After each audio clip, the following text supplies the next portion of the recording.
You're watching Iowa Live on CW Iowa 23.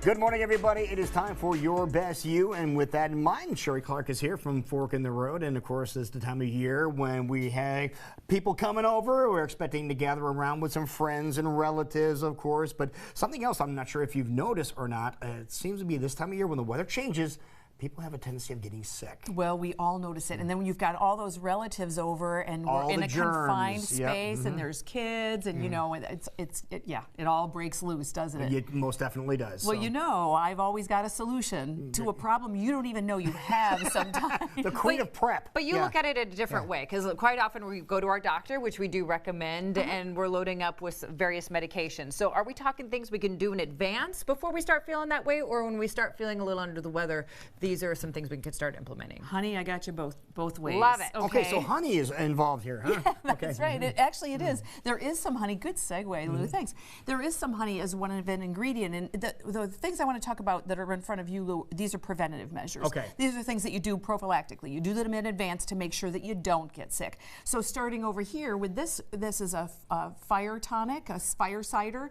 And what this is, it has inside of it is honey, garlic, habanero peppers, black pepper, all kinds of hot ginger, vinegar, apple cider vinegar, all kinds of things. It sounds horrible. Yeah. But it's an eye-opening experience. It's really good. I love it. It's you and I both like the spicy We took thing. a swig of it last time you were here. Yes, so, yeah. we did. Yeah. And so that's really good. So what that does is it sets up the environment in the body so that it's less likely to be receptive to germs, which you can think about. It makes sense. What germ would want to be near any of that stuff, It chases them all out. So Exactly. what's the reality? Are we chugging one of those a day? Is it just a little shot? What do we have to do? This time of year, what I do is a tablespoon or a little bit more than that, just a quick little shot, and you're good to go. This is 32 servings. Okay, so is this a morning or an evening thing that you I do? do it first thing in the morning. First thing. Yeah, it's an eye-opener. I would imagine it's okay, so that's one. Where do you find this? Yourself. The natural food store, there's also different variations of it at different places, but any place where you can, typically not in a traditional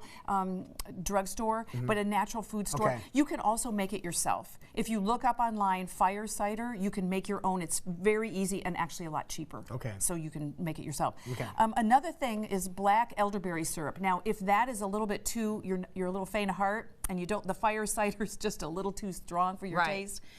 Elderberry syrup is sweet, tasty. It's really delicious.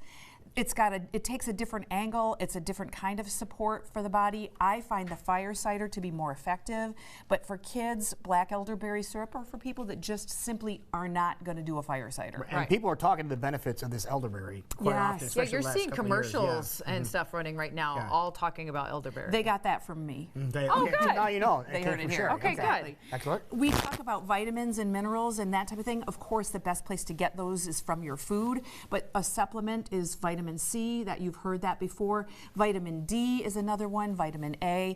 Take a look at what you might be deficient in it. You know, I'm always saying get your blood tested and those kinds of things. If you're low on anything, get her done.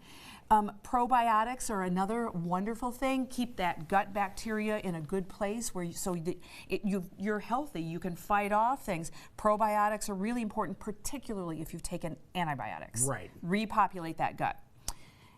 I love colloidal silver, and this is a colloidal silver that you can take during cold and flu seasons in small amounts. When you start to feel yourself coming down with something, you increase the quantity. The directions are on there. Follow those.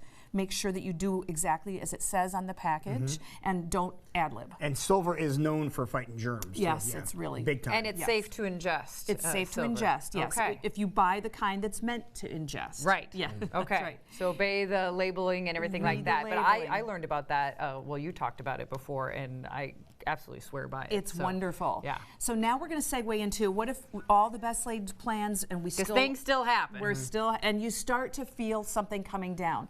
The important thing is to act quickly. Right. You start to feel that tickle in I'll the say back of the your first thing that throat. people have been noticing, and we even had this a couple of days ago, you feel this, the throat starting to get sore. Yes, exactly. Or you just feel a little bit like tired, or you're in a fog, or you feel like you want to punch your ears because you can't hear, or there's a tingle in there. That's a sign. So I mentioned ears. You're going to love this one. Hydrogen peroxide. I have a dropper there. You know what I'm going to say. You're going to put drops in your ears. In your ears. It's going to foam up, won't it? It's going to make a little fizzly sound. You're not going to put so much in that it foams up. Okay. No, it's not. No, you're not going to dump half a bottle. That's why I've got the Dropper pipette there. Yes, you put in 5 drops. You put your head down here. You put in your 5 drops. Let it fizzle for 2, 3, 4 minutes. Flip over. It'll come out on the other side. Do it in the other ear.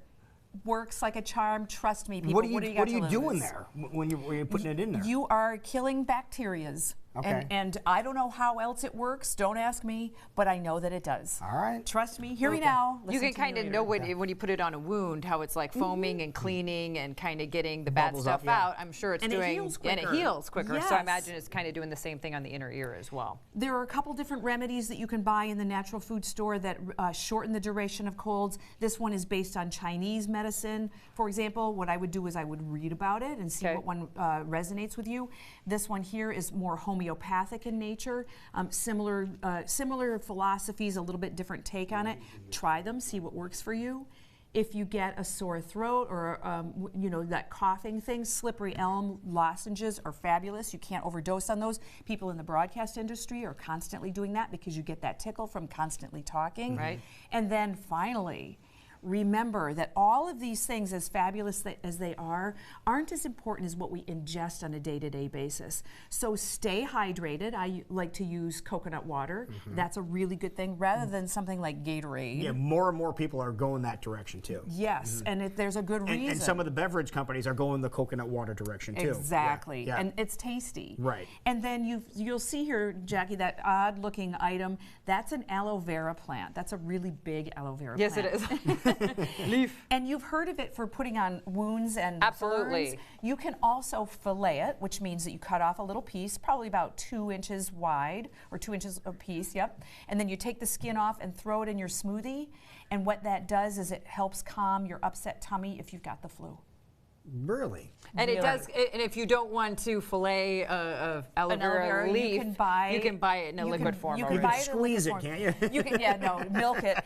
This works better to me. It does. It's inexpensive. It lasts for weeks in the fridge. Give it a try. If your stomach's upset, you'll be glad you have. Last time I went to the store, I didn't see aloe vera leaves in the produce section. You're not in the natural food store. Okay. Or the other place that you can find that is the Asian market typically. Oh, really? Mhm, Okay. yep. Perfect. Now you know. There you go. All right, so helping you out as we're all getting ramped up for the holidays and being around friends and family, we just want to make sure you're feeling well to do so, whether it's preventative or already starting to feel kind of the gunk coming upon you. Some great advice, but doing it in a holistic way at the same time. Sheree, if people have other ideas maybe they want to throw your way or pick your brain a little bit more about what's coming up in cold flu season, how can they get in touch with you? My email is info@fork-road.com and my website is fork-road.com. Yeah.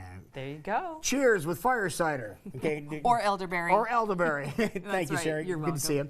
It is 20 minutes past 9 o'clock right now. When we come back, we are going to let you know where you're going to be able to find all the great music in town because the man is here. Now he doesn't know. We'll see if he can make it up as he goes along. Chad, coming up next.